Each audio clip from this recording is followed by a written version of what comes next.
부산시장직을 사퇴하고자 합니다. 저는 한 사람에게 5분 정도의 짧은 면담 과정에서 불필요한 신체 접촉을 하였습니다.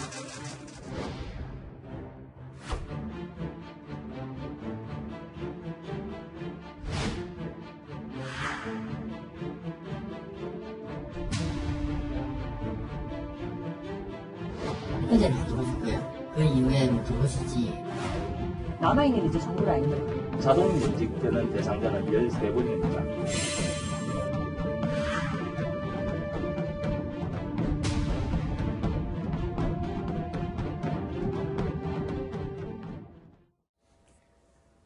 예, 방금 영상에서 보신 것처럼 오거돈 부산시장이 성추행으로 전격 사퇴하면서 파장이 계속되고 있습니다. 김강삼 변호사 나오셨습니다. 네, 안녕하세요. 네, 안녕하십니까. 경찰이 내세 착수를 했습니다. 정식 수사로 전환은 언제쯤 되는 겁니까?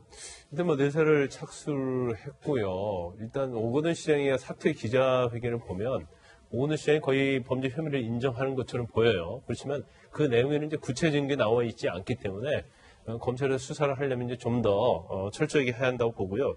그 다음에 사실 이제 성범죄와 관련된 것들은 일반적으로 친구죄였어요, 그전에는. 그렇죠. 근데 2013년도 6월에 법이 개정이 되면서, 그 피해자의 고소가 없어도, 이제 친구죄라는 것은 피해자가 고소가 있어야만 수사도 착수하고, 네. 그 다음에 처벌할 수 있는 범죄거든요. 네. 근데 2013년도 6월에 이게 폐지가 됐습니다. 네. 그래서 설사 고소 고발이 없다 하더라도, 수사기관은 이를 수사해서 기소가 되면 처벌할 수 있는 그런 근거가 마련이 됐거든요. 그래서 경찰 자체도 충분히 인지수사라고 하는데 수사를 해서 혐의가 드러나면 당연히 오거돈 시장에 대해서 검찰을 송치하고 또 기소가 될 가능성이 크다고 봐요. 근데 네. 한 가지 좀 약간 우리가 주목해야 할 부분은 여성이 오거돈 시장하고 같이 공증했다고 했잖아요. 아마 공증한 내용에 보면 어떤 식으로 강제 추행을 했고 어떻게 할 것인가 좀 나와 있을 가능성이 크다고 봐요. 예. 그래서 뭐 진술을 번복하기는 어려울 것이다. 그런데 문제는 어떤 문제가 있냐면 사실 수사를 해서 가해자를 처벌하려고 하면 피해자가 적극적으로 수사에 협조를 해야 하거든요. 네, 그렇죠. 근데 만약에 피해자가 나는 더 이상 이 사건에도 문제를 삼기를 원하지 않는다랄지 이제 그런 식으로 나와서 경찰의 출석에 불응하고 협조를 안 하면 사실은 수사를 하기가 쉽지 않은 측면이 있어요. 네, 그래서 그 얘기는 조금 나중에 네네. 또 구체적으로 좀 한번 이 다뤄보도록 부분을 저희가 하겠습니다. 좀 주목해야 할 것 같습니다. 네. 우선 경찰은 사실관계 확인을 위해서 부산시청 CCTV를 확보하고 있다고 하는데요. 이현종 의원님, 네. 그런데 이 오 시장 집무실에는 CCTV가 없다면서요? 그러니까 이게 지금 아마 사건 발생일이 4월 7일로 알려지고 있죠. 네. 그때 한 오전 중에 이제 오 시장이 뭐 컴퓨터를 좀 알려달라라고 하면서 특정 여직원한테 이제 오라고 이제 비서를 통해서 지시를 합니다. 네. 그 지시를 받고 이제 이 여직원이 이제 그 시장실로 들어갔는데 문제는 이제 아까 뭐 오 시장도 이야기했지만 5분 정도의 접촉이 있었다고 이야기하지 않습니까? 그 다음에 이제 아마 일선에는 이제 그 여직원이 뭐 울면서 나왔다는 이야기도 있고 등등 이야기는 있습니다. 네. 근데 뭐 확인되지는 않았고요. 이제 그런 상황이다 보니 지금 이제 사건 현장을 확인하기 위해서는 이 시장실에 지금 CCTV가 굉장히 중요하거든요. 네. 근데 지금 보니까 시장실에는 CCTV가 없다고 그래요. 이제 그렇다고 보면 일단 뭔가 우리가 객관적인 증거 확보, 만약 수사를 하게 되면 이제 그거 확보보다는 이제 아무래도 진술이나 이제 주장을 했기 때문에 네. 이걸로만으로도 저는 뭐 충분한 증거는 된다고 봅니다. 이제 그렇기 때문에 실제로 이제 수사를 하게 되면 아마 이런 부분들에 대한 증거라든지 당시에 또 이거를 봤던 직원들에 대한 진술이라든지 뭐 이런 것들이 여러 가지 방증을 있지 않겠는가 그런 생각이 듭니다. 네, 지금 뭐 경찰은 주변 그러니까 이 오거돈 시장의 집무실 내부에는 이제 CCTV가 없기 때문에 그 뭐 문 밖이죠. 그리고 뭐 엘리베이터 이런 것들에 대해서 CCTV를 좀 확보를 하려고 하는 것 같습니다. 그런 부분들이 뭐 정황 증거로 앞으로 쓰이지 않을까라는 부분 추측해 볼 수 있고요. CCTV 내용 자체가요. 예. 직접적인 증거가 안 될 망정 굉장히 중요한 증거가 될 수 있어요. 일단 뭐 지금 언론에 의하면 이제 수행비서를 통해서 호출을 했다는 거잖아요. 그럼 들어가는 장면이 있을 거고, 근데 더 중요한 장면은 이제 그 안에는 뭐 집무실 안에는 CCTV가 없기 때문에 뭐 직접적으로 뭔가 추행 장면을 우리가 확인할 수는 없지만 예. 지금 언론에 의하면 저항을 하다가 울면서 뛰쳐나왔다고 하잖아요. 그러면 그 장면이 다 잡혀 있을 거예요. 그렇겠죠. 그러면 우리가 그 나오는 장면만 가지고도 집무실에서 어떤 행위가 있었는지를 충분히 추론할 수 있고 또 피해자 진술이 있을 가능성이 크기 때문에 피해자 진술을 완전 뒷받침하는 굉장히 중요한 증거가 될 수가 있어요. 네, 알겠습니다. 네, 경찰 같은 경우에 뭐 추가 피해자에 대해서도 현재 확인 중이라고 밝혔는데 야당 측에서는 이번이 처음이 아닐 것이라는 주장도 하고 있습니다. 관련 얘기를 한번 들어보시겠습니다. 오거돈 시장의 성추행 의혹은 이번이 처음이 아니다. 이미 작년에도 다른 여직원에 대한 성추행 의혹이 불거진 바 있다. 가로세로 연구소에서 그 성추행 여성 피해자가 있다라는 그 폭로를 하고 거기에 대한 대응으로 우리 오 시장이 그 법적인 조치를 취했던 그 부분을. 네, 사실 지난해 강용석 변호사가 출연하는 유튜브 채널 가로세로 연구소에서도 오 시장의 이 성추행 의혹을 얘기를 했었는데요. 최영일 평론가님, 네. 그때 당시에 오 전 시장이 소도옷을 가짜 뉴스라면서 강하게 대응을 네, 했죠. 손해배상 뭐 청구까지 하겠다 막 이렇게까지 네네. 나왔던 걸로 알거든요. 사건의 정황으로 보면 이 올해 벌어진 사건은 그때 언급된 사건이 될 수는 없습니다. 예. 시간차가 있기 때문에. 예. 근데 그 당시에 언급했던 의혹이 이번에 벌어진 사건과 또 유사하다는 건 우리가 관심이 가는 부분이죠. 그러니까 지난해 10월 초인데요. 이 시기는 이게 언론에 회자되기는 어려운 시기예요. 조국 전 장관 사태가 아주 뜨거웠던 시점입니다. 네. 그래서 이게 크게 알려지진 않았어요. 유튜브 채널에서 자 오거돈 당시 부산시장 관련해서 이런 이 성범죄 의혹이 있다라고 이야기를 했고 말씀하신 대로 오거돈 시장 측은 강하게 반발했습니다. 네. 소도웃을 가짜뉴스다 하고 명예훼손으로 손해배상 소송을 제기했어요. 그렇죠. 그렇다면 그 다음에 이 소송이 진행돼야 되니까 뭔가 경찰이든 검찰이든 내사 수사 단계를 거쳐서 팩트가 확인됐어야 하는데 거기에 대해서 아까 말씀드린 대로 크게 회자되질 않았습니다. 그러다가 올해 사건이 터지니까 지난해 의혹 제기가 다시 주목받는 거거든요. 네. 그래서 경찰은 그 의혹 제기까지도 포함해서 내사에 착수하겠다. 이렇게 이야기하고 있습니다. 네. 사실 이 손해배상 청구 소송 이게 관련돼서 이제 고소를 한 부분은 서울의 강남경찰서로 이첩이 된 걸로 알고 있는데 김관섭 변호사님. 네. 이 가세현 쪽에서 이 근거가 그러니까 거짓말이 아니다. 어떤 근거가 있다. 이 근거 자료들을 강남서에 제출을 했다고 얘기가 나오고 있더라고요. 지금 사실은 그 오거돈 시장 측에서 문제를 제기하는 것이 형사 고소가 있습니다. 네. 그러니까 명예훼손을 했다고 하고 뭐 정보통신망법과 관련된 부분이 이제 형사 고소가 있고요. 그다음에 이제 민사로 손해배상 청구를 한 부분이 있어요. 그래서 경찰서에서 수사하는 부분은 이 형사 고소와 관련된 부분인데 네. 그 당시에 오거돈 시장 측에서는 일단 유튜브에 있는 게시물을 내려라. 예. 그래서 그걸 금지 청구를 했는데 가처분을 했어요. 그런데 결국 그것은 오거돈 시장 측이 패소를 했어요. 예. 이게 기각이 된 거죠. 물론 이제 내용에 보면 뭐 가로세로 연구소가 명백한 증거를 갖고 있다고 볼 수는 했지만 오거돈 시장이 공적 인물이기 때문에 이 정도의 개시는 된다 그런 취지였던 걸로 지금 알려져 있거든요. 예. 그런데 지금 형사 고소에 있어서 그런 정말로 이게 사실이냐 아니냐 부분은 아직 수사가 진행 중인 걸로 알려져 있고 또 손해배상을 5억 청구한 것도 지금 아직 끝나지 않았어요. 예. 그 진행 중에 있는데 이제 가로세로 연구소랄지 아니면 이제 언론에서 많이 회자되는 내용이 이제 몇 가지가 있는데 그 중에서 뭐 선거 캠프 내에서 큰 돈이 오갔다랄지 뭐 그런 의심할 만한 것이 있다고 이 문제를 제기하고 있기 때문에 이 부분에 대해서 이제 경찰 수사와 관련된 부분을 이제 주목해 볼 수 있죠. 그런데 김 변호사님, 네. 이 추가 피해자가 직접 나서지 않는 한 경찰이 이런 식으로 뭐 인지해가지고 수사를 한다라는 건 쉽지 않을 것 같거든요. 수사 정말 어렵죠. 왜냐하면 그런 사건이 왜 언론에 보도가 안 되고 법적인 문제가 안 된 이유 중에 하나가 만약에 하나라도 그런 사건이 있었던 걸 전제로 얘기합니다. 네. 뭐 당연히 없을 수도 있고요. 그렇다고 한다면 결국 피해자 입장에서는 이게 확대되는 걸 원치 않는 거거든요. 네. 그런데 지금에 와서 확대가 되면 본인의 입장에서 2차 피해를 굉장히 걱정하지 않을 수가 없어요. 그래서 과거에 친고죄로 했던 거 아닙니까? 그렇죠. 그리고 아마 그때도 그냥 문제를 제기하지 않았던 것 중에서 이제 피해자 입장에서 보면 말이죠. 뭐 형사고소를 해서 계속 불려다니고 더군다나 상대방이 권력이 있는 자인 경우 더군다나 뭐 대한민국 제2의 도시 시장인 경우에는 굉장히 엄청난 싸움을 해야 하거든요. 그래서 법적으로 문제를 제기하는 피해자들도 많지만 그렇지 않고 그냥 참는 피해자도 상당히 많아요.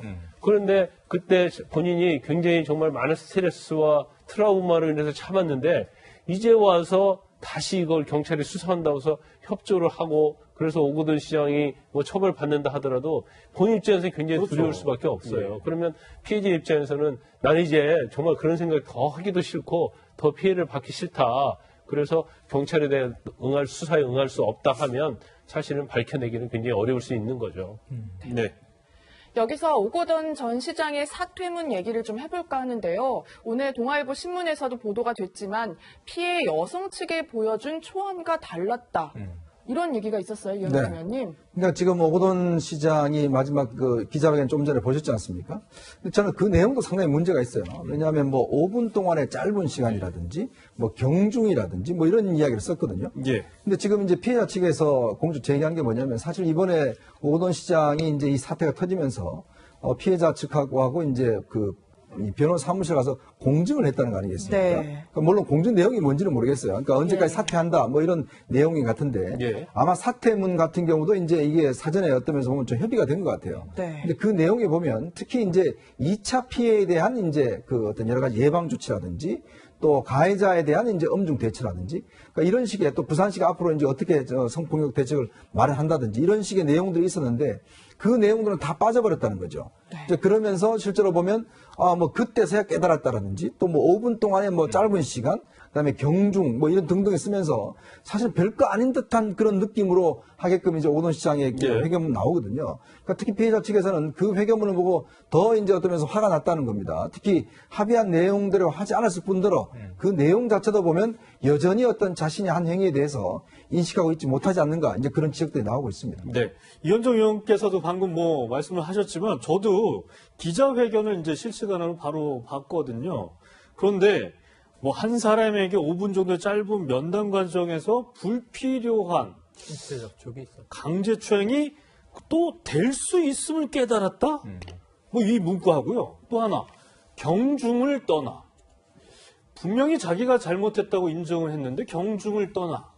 저런 표현은 왜 했을까요? 김광삼 변호사님. 저는 이제 실시간으로 그 내용을 보면서 이제 사퇴 기자회견문인데 사실 이제 피해자에 대한 어떤 사과의 내용도 담아야 하는 거 아니겠습니까? 예. 그런데 저 내용은 굉장히 진정성에 충분하지 않다고 봐요. 근데 왜 저런 내용의 문구를 넣었을까? 그런데 사실 이제 피해자 측에서는 사퇴 문구를 보자고 했다고 하는 거예요. 사전에. 근데 보여주지 않고 일방적으로 사퇴 기자를 회견을 했다. 그렇죠. 뭐 기자회견도 30분 전에 알려줬다고 하더라고요. 예. 근데 그런데 이 문구를 지금 하나하나 볼 필요가 있는데 지금 피해자 측에서 고소 고발을 안 했잖아요. 예.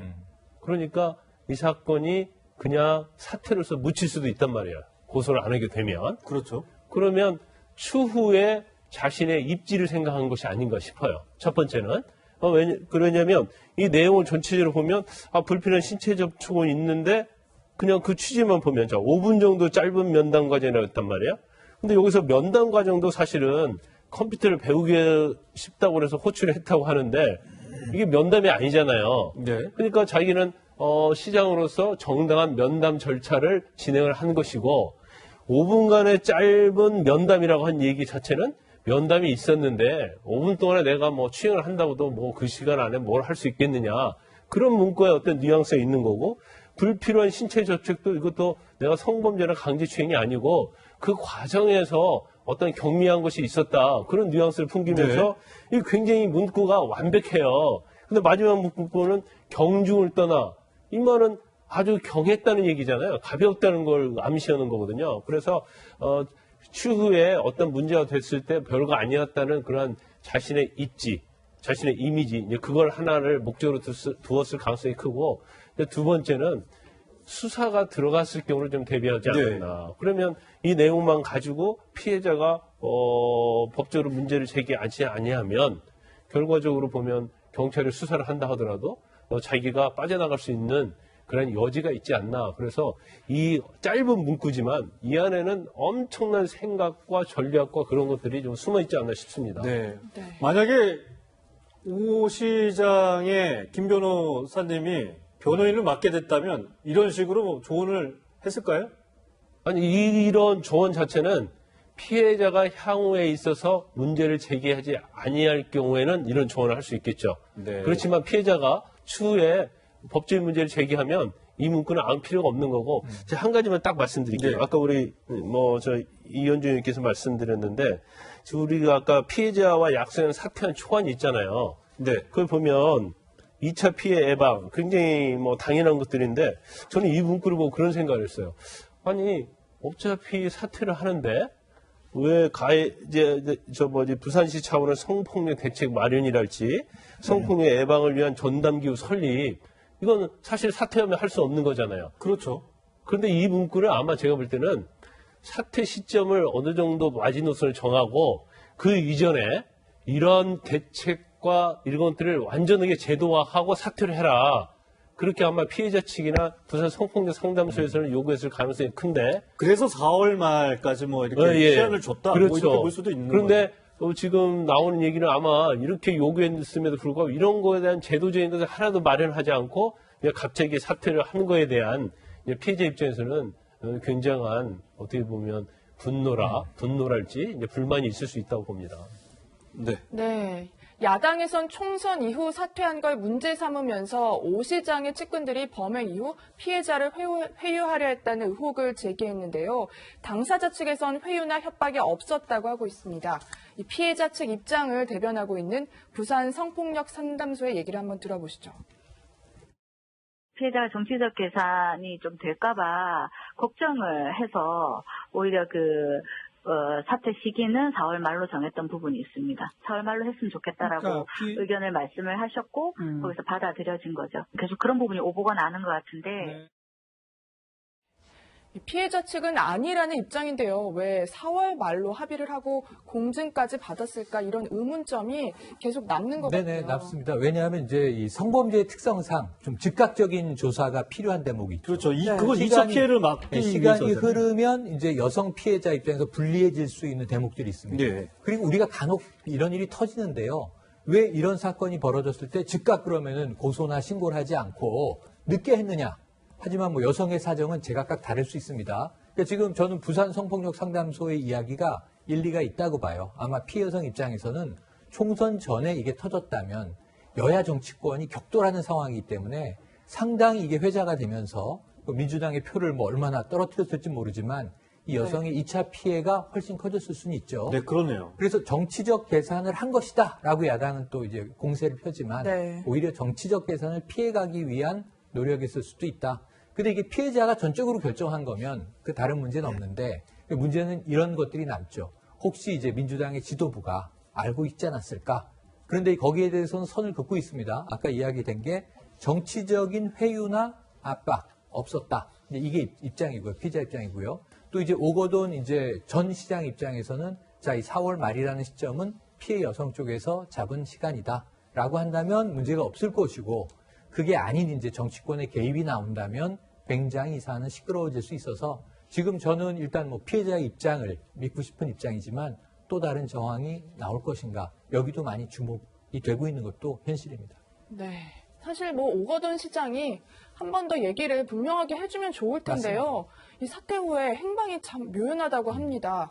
이현정 의원님, 다 책임을 지겠다고 말한 것과 너무 다른 모습이거든요. 그러니까 지금 보면 한순간에 그냥 다 사라져버렸어요. 지금 오거돈 시장뿐만 아니라 옆에서 보좌하던 보좌진들 13명도 지금 한순간에 다 사라져버려서. 아무도 전화를 안 받고요. 그리고 기자들이 지금 이 문제에 관련해서 여러 가지 의문점이 많이 있어서 취재를 하려고 하는데 지금 도저히 종적을 찾을 수가 없습니다. 지금 나오신 장면이 이제 이게 부산시 관사거든요. 시장 관사인데 여기에도 지금 애완견만 있다고 하고 또 사택도 지금 사람이 없다고 하고요. 그저께 이제 거가대교의 휴게실에서 발견이 돼서 그거를 이제 일반 시민이 찍어서 이제 아마 언론에 이제 보도된 바는 오 시장의 모습이 이제 살짝 포착이 됐더라고요. 그래서 지금 이제 어디에 있는지 모르겠고 저는 더 중요한 게 이게 지금 오 시장의 이제 면직과 더불어서 지금 보좌진들 13명이 지금 정무직 보좌진들이 전부 다 일단 면직이 돼서 다 없어졌지 않습니까? 근데 이게 중요한 게 뭐냐면 이 사건 초기부터 사실 오거돈 시장이 직접 개입한 게 아니고 비서진들이 이 상황을 조율해 왔거든요. 성폭력 상담소라든지 피해자 측이라든지 그렇기 때문에 이 정무라인들은 뭔가 상황을 좀 알고는 있을 겁니다. 자, 그렇기 때문에 분명히 이 정무라인들도 어떻게 알고 있었는지. 또 하나의 문제는 오거돈 시장에 대한 이 수상한 행보가 이미 지난 4월 15일 날 선거 때부터 조금씩 나타나기 시작을 했어요. 그 전부터 사실 뭐 공식 일정에서 오 시장의 모습이 사라지기도 했어요. 한 2주 정도 일정이 없었다고 하더라고요. 그리고 이제 14일 날은 연가를 냈고 15일 날은 투표가 나왔는데 비공개로 투표를 했다고 그래요. 그러니까 원래 보통 이제 자치단장들은 이제 언론에서 그렇죠. 이제 포토라인에 서고 하는데 문제는 그렇다 보니까 이게 뭔가 이상 기후가 있었지 않느냐. 그렇다면 이 부산시 같은 경우는 제 경험으로 보면 시장이나 이런 분들은 이제 경찰 정보팀에서 많이 동향 체크를 합니다. 뭔가 이상한 게 있으면 왜 그런지 알아보기도 하고 하는데 과연 그러면 경찰 정보팀에서는 이걸 몰랐을까라는 또 의문점 등등이 여러 가지 하여튼 좀 기자로서 관심을 가지는 의문점입니다. 네, 부산 시민들 상처 참 클 것 같은데요. 관련 속보 나오는 대로 또 전해드리겠습니다. 이번에는 서울시청에서 발생한 성폭행 사건 이야기 나눠보겠습니다. 총선 전날 벌어진 일인데요. 당시 신고받은 경찰과 서울시의 이야기 한번 들어보시죠. 신고가 들어지고 우리가 현장에 가봤을 때 우리 간 데도 아니고 그분 진반역이지. 그래가지고 아마 고소가 접수가 된 것 같아요. 수사기관에서 저희한테 수사 개시가 통보됐다고 오지도 않았을 뿐더러 가해자라고 지목되는 분에게도 어떤 수사기관에 연락이 없었던 상황이었던 거죠. 네, 참 저도 이 소식 보고서 너무 놀랐었는데요. 최근에 박 시장은 뭐 코로나19 때문에 뭐 공무원뿐만 아니라 뭐 네. 직장인들한테도 뭐 회식하지 말아라 막 이렇게까지 얘기를 했었잖아요. 세 가지가 놀랐습니다. 저는 네. 첫 번째로는 회식의 시점이에요. 지금 보도된 내용에 따르면 총선 전날 4월 14일 날 이 서울시 직원들의 회식이 있었다. 예. 말씀하신 대로 이게 서울시장이 아셨다면 이 회식은 허가됐을 것인가? 시점은요. 우선 첫 번째로는 코로나19 방역에 최선을 다해야 되는 시점이 하나가 있고 네. 총선 전에 전 국민이 얼마나 긴장했습니까? 이번 총선에서 방역이 잘 이루어질 것인가? 혹은 집단 감염이 나올 것인가? 네. 총선 전날 서울시 직원들이 회식을 했다? 직접 방역에 관련이 있건 뭐 총선 지원 업무를 하건 아니건 상관없이 저는 이 시점에 놀랐고요. 네. 두 번째로는 이 가해자로 지목된 인물은 이 시장의 의전 담당 비서를 오랫동안 지냈던 직원이라는 거예요. 네. 그러면은 누구보다도 이 서울시의 여러 가지 정황에서 몸가짐이 중요한 시점이라는 걸 알고 있었을 텐데 가해자가 됐습니다. 만취한 동료 직원을 모텔로 데리고 가서 성폭행을 했다. 이 내용이죠. 그래서 저는 이 인물은 도대체 어떤 인물인가 놀랐고요. 세 번째는 대처예요. 지금 경찰이 어떤 수사 개시를 통보하지도 않았다. 그다음에 아무런 지금 서울 시내에서도 보도될 때까지도 여기에 대한 징계 움직임이 없었다. 그럼 이런 일이 벌어지면 어떻게 대처하는 거죠? 조직이라는 곳은. 그래서 저는 아까 오거돈 전 부산시장의 사건 하나, 그리고 이 사건 하나, 지금 이게 별개의 사건인 것 같지만 이 총선이라는 또 코로나19 방역이라는 중차대한 상황을 앞두고 전 국민이 정말 열심히 긴장해서 준비하고 있던 상황에서 공직기강이 이렇게 해도 되는 것인가. 좀 국민들이 충격받았을 거라는 생각을 합니다.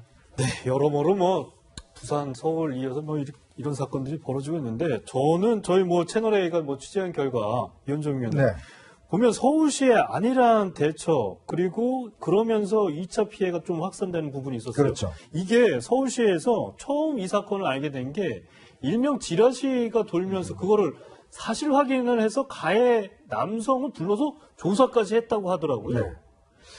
그런데도 불구하고 그냥 이 보직에서 다른 데 부서로 그냥 전출만 시킨 거예요. 예. 그러니까 그런 게 이게 지금 사실 딴 사람이 아니고 서울시장을 모시던 사람입니다. 자, 그런 사람이 지금 이런 일을 벌였고 이게 또 일일이 신고가 됐지 않습니까? 자, 그렇다면 당연히 지금 서울시청 같은 경우는 이 문제를 엄격하게 대처를 해야 되는데 이제 언론 보도가 나오니까 지금 이제 징계를 하겠다 저렇게 나서는 거예요. 자, 그렇다고 보면 과연 그럼 서울시 같은 경우는 이런 문제가 발견했을 때 내부적으로 감사 시스템이 있는 것인지 내부적으로 이걸 체크할 수 있는 점검할 시스템이 있는 것이 더군다나 이게 시장 바로 측근이지 않습니까? 네. 자, 그러니까 이게 지금 더 황당한 겁니다. 지금 뭐 오거돈 시장 때문에 다들 분노하지만 이 시 공무원 같은 경우도 보면 지금 바로 선거 직전 전날이에요. 전날에 이런 일이 벌어졌고 일일이 신고가 됐고 피해자가 엄연히 있는 상황입니다. 자, 그럼 피해자가 엄연히 있는 상황에서 그 직원이 여전히 지금 서울시에서 다니고 있다? 딴 부서로 전출해서 아무런 피해도 안 받고 이제 언론 보도가 나고 이제 문제가 되니까 이제서야 이제 징계한다라고 나서고 있다? 그렇다면 우리 국민들은 과연 서울시가 어떤 이런 문제에 대해서 도대체 지금 인식이 있는 것인지 도대체 이런 피해자는 생각하고 있는 것인지 저는 정말 이해할 수가 없어요. 네. 알겠습니다. 이 얘기 뭐 여기까지 해야 될 것 같습니다.